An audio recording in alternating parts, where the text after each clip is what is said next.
É um papel imprescindível, porque assim, a rede de apoio, e quando eu falo de rede de apoio, eu não estou falando só da questão profissional.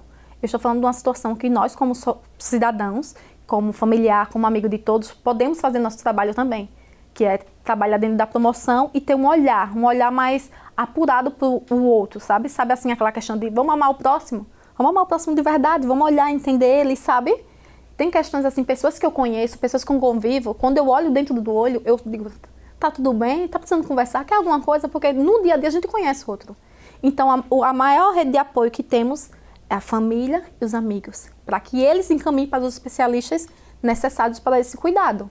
Dentro da linha, então, tem aquela questão de andar junto. Muitas vezes a pessoa não consegue uma ajuda porque não consegue ir sozinha. Então, precisa alguém para pegar na mão e levar. Quando a gente pensa em rede de apoio, como você disse, a gente pensa nos serviços, a gente pensa na família, a gente pensa nos amigos, né? E o acolhimento, ele tá em toda a proposta do quando a gente vê da reforma sanitária, da reforma psiquiátrica, que é esse cuidado em liberdade, que é esse respeito da singularidade do sujeito. A partir do momento que eu acolho o outro, esse outro vai se sentir confortável para mostrar a sua vulnerabilidade, para mostrar a sua fragilidade.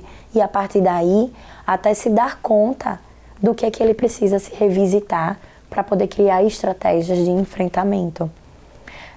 Então, essa rede de apoio para essa pessoa que está com sofrimento é extremamente importante no sentido da escuta. Então, dar essa escuta faz com que o outro reconheça que ele pode ser um sujeito. Como eu vinha falando, né, a sociedade, a gente está na sociedade, né? Então, a pessoa que está com esse pensamento vai procurar uma pessoa amiga, que ela confie, que ela se perceba assim, não julgada, que ela ache que não vai ser avaliada mal por essa pessoa, né? Então, eu penso que seria um papel social a gente ter esse preparo mesmo, né? E o Estado poder ajudar nesse sentido, de trazer o esclarecimento, o conhecimento do assunto para as pessoas poderem lidar quando isso aparecer, né? Porque às vezes é muito rápido, é seu amigo que vai lhe procurar hoje. Qualquer pessoa, seja da família ou não, da vizinhança, em saúde mental a gente usa muito a questão da comunidade, do seu território. E aí se inclui a família, mas se inclui também a rede de apoio de uma maneira geral. E é importante que essas pessoas conheçam, né? A ignorância, ela atrapalha bastante. Então, é importante que tenha treinamentos, capacitações dos técnicos, os estudantes, eles vejam nos seus cursos, né, se preparar para trabalhar com essas questões, a família conversar de uma maneira mais clara, né. É comum, por exemplo, famílias que têm pessoas suicidas e não serem declarados. De geração em geração são passados que sofreram acidente, que teve uma morte inexplicável, mas não se tratar a miúde como foi que ocorreu. Isso é importante para as pessoas também se reconhecerem. O suicídio também, a tentativa principalmente, é encarada como uma forma de chamar a atenção. Se a pessoa está querendo chamar a atenção, já tem algo de errado, porque está tendo essa necessidade de chamar a atenção. Então, nem sempre deve ser deixado de lado, negligenciado, porque o maior preditor do suicídio é a tentativa de suicídio. Dificilmente a pessoa tenta suicida na primeira vez. E nos casos de atendimento em hospitais gerais mesmo, que as pessoas vão com cortes, vão envenenados, né? E eles são atendidos, mas eles já tentaram suicídio outras vezes. Que eu escolhi estudar a especialização em saúde mental, eu pensei muito no contexto familiar. Antes da minha mãe, tive uma perca de uma prima que cometeu suicídio aos 19 anos. Na época era muito próxima dela, mas eu tinha acho que uns 17, então eu não tinha o conhecimento que eu tenho hoje. Então, hoje eu percebi que ela deu sinal, ela pediu ajuda da forma dela. Porque assim, é difícil. Quando você está com sofrimento, você não tem como chegar para outra assim, me ajude que eu estou sofrendo. Não, você vai dar os sinais, você muda o comportamento, você muda o jeito de ser, para de dormir bem, para de comer bem. Tem a dificuldade de conversar, tem a dificuldade de fazer as coisas normais que você fazia antes.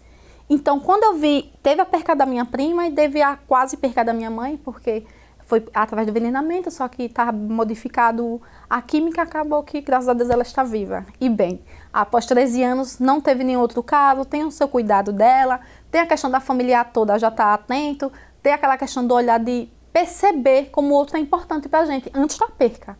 Porque quando alguém chega para você e diz assim, eu quero morrer, possa ser que ele esteja falando sério, não é brincadeira, não é fraqueza. Nem todo mundo consegue sozinho.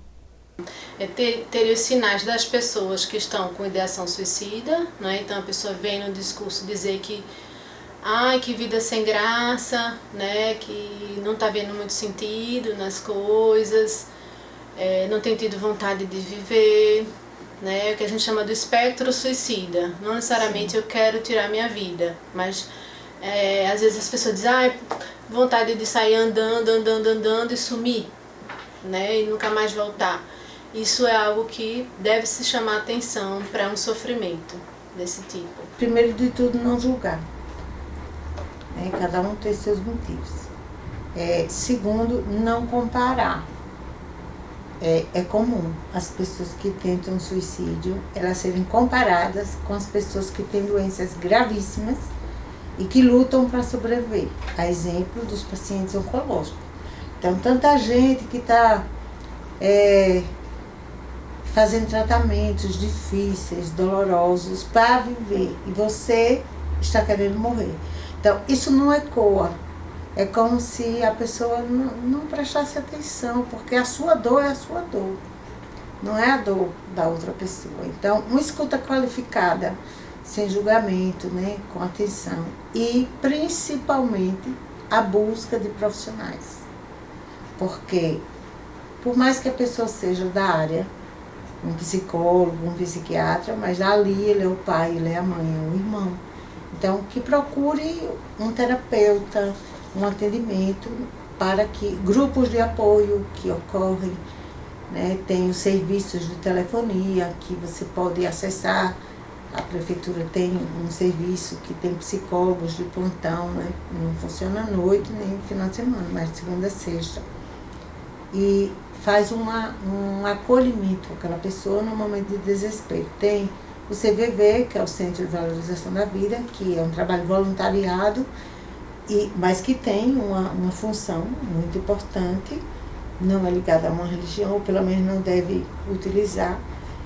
E tem também os trabalhos na rede de saúde mental.